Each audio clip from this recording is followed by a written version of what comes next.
തിരുവനന്തപുരം പൂവച്ചലിൽ +2 വിദ്യാർത്ഥിക്ക് കുത്തേറ്റു. കുത്തിൽ ശ്വാസകോശത്തിന് ഗുരുതരമായി പരിക്കുണ്ട് എന്നാണ് മനസ്സിലാകുന്നത്. ഒരു മാസം മുൻപ് സ്കൂളിലെ ജൂനിയർ വിദ്യാർത്ഥികളുമായി അടിപിടി ഉണ്ടായിരുന്നു.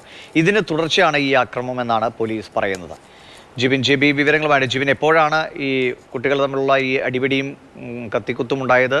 ഈ കുട്ടിയെ വേഗത്തിൽ ആശുപത്രിയിലേക്ക് എത്തിക്കാൻ കഴിഞ്ഞോ? അവൻ്റെ ആരോഗ്യനില എങ്ങനെയുണ്ട്? ദിവിഷ്, ഇന്ന് ഉച്ചയ്ക്ക് 2 മണിയോട് കൂടിയാണ് ഈ പൂവച്ചൽ ബാങ്ക് നട ജംഗ്ഷനിൽ വെച്ച് ഇത്തരത്തിലൊരു അക്രമം ഉണ്ടാകുന്നത്. ഈ പൂവച്ചൽ ഹയർ സെക്കൻഡറി സ്കൂളിൽ ഏകദേശം ഒരു 1.5 മാസം മുമ്പ് വലിയ രീതിയിലുള്ള ഒരു സംഘർഷമുണ്ടായിരുന്നു. +1 വിദ്യാർത്ഥികളും +2 വിദ്യാർത്ഥികളും വലിയ രീതിയിലുള്ള ഒരു ഏറ്റുമുട്ടലിലേക്ക് ഉൾപ്പെടെ പോകുന്ന ഒരു സാഹചര്യം സ്കൂളിലുണ്ടായിരുന്നു. ഈ ഒരു ആക്രമണത്തിൽ കുട്ടികളെ പിന്തിരിപ്പിക്കാനെത്തിയ അധ്യാപകർക്കും സ്കൂളിലെ പ്രിൻസിപ്പൽ ഉൾപ്പെടെയുള്ളവർക്ക് പരിക്കേൽക്കുകയും ചെയ്തിരുന്നു. അങ്ങനെ സ്കൂൾ അടച്ചെടുത്ത ഒരു സാഹചര്യം പോലും ഉണ്ടായിരുന്നു. ഈ സംഘർഷങ്ങളുമായി ബന്ധപ്പെട്ട ഇതിൻ്റെ തുടർച്ചയായിട്ടാണ് ഇന്ന് ഇത്തരത്തിലൊരു അക്രമം ഉണ്ടാവുകയും സ്കൂളിലെ തന്നെ +2 വിദ്യാർത്ഥിക്ക് കഴുത്തിൽ കുത്തേൽക്കുകയും ചെയ്യുന്നത്. ഇതേ സ്കൂളിലെ തന്നെ +1 വിദ്യാർത്ഥികളായ 2 പേർ 4 അംഗ സംഘം ചേർന്നാണ് ഈ +2 വിദ്യാർത്ഥിയെ കഴുത്തിൽ കുത്തി പരിക്കേൽപ്പിച്ചിരിക്കുന്നത്.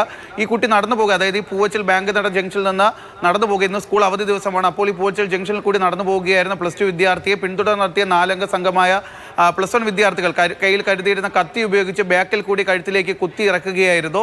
ഈ ഒരു ആക്രമണത്തിൽ +2 വിദ്യാർത്ഥിയുടെ ശ്വാസകോശത്തിന് ഗുരുതരമായി പരിക്കേറ്റിട്ടുണ്ട്. എന്തായാലും ഈ സംഭവം നടന്നത് ഈ പൂവച്ചൽ ബാങ്ക് നട ജംഗ്ഷനിലായതുകൊണ്ട് തന്നെ അവിടെ വളരെയധികം ആളുകളുണ്ട്. അതുകൊണ്ട് മാത്രമാണ് ഈ കുട്ടിയെ അതിവേഗം ആശുപത്രിയിൽ എത്തിക്കാൻ സാധിച്ചത്. എന്തായാലും ഈ പരിക്കേറ്റ കുട്ടി, ഗുരുതരമായി ശ്വാസകോശത്തിന് പരിക്കേറ്റ കുട്ടി ഇപ്പോൾ സ്വകാര്യ ആശുപത്രിയിൽ ചികിത്സയിലാണ്. ഈ സംഭവവുമായി ബന്ധപ്പെട്ട് 4 പേരെയും പോലീസ് തിരിച്ചറിഞ്ഞിട്ടുണ്ട്. കുട്ടികൾക്ക് ഈ കുത്തേറ്റ കുട്ടിക്ക് ഈ അക്രമത്തിന് നേതൃത്വം നൽകാൻ എത്തിയ കുട്ടികളൊക്കെ തന്നെ മൈനർ ആയതുകൊണ്ടാണ് ഈ 4 പേരുടെ പേര് വിവരങ്ങൾ നമുക്ക് നൽകാൻ സാധിക്കുക. എന്തായാലും 4 പേരും പോലീസ് തിരിച്ചറിഞ്ഞിട്ടുണ്ട്. ഉടൻ തന്നെ ഇവരുടെ അറസ്റ്റ് ഉൾപ്പെടെയുള്ള നടപടികൾ ഉണ്ടാകുമെന്നാണ് അറിയാൻ സാധിക്കുന്നത്. ശരി, +2 വിദ്യാർത്ഥിയാണ്. +1 വിദ്യാർത്ഥികളുടെ ആക്രമണത്തിൽ പരിക്കേറ്റ് ഗുരുതരാവസ്ഥയിൽ ഇപ്പോൾ ആശുപത്രിയിൽ ചികിത്സയിലുള്ളത്. തിരുവനന്തപുരത്തെ പൂവച്ചലിലാണ് ഈ സംഭവം.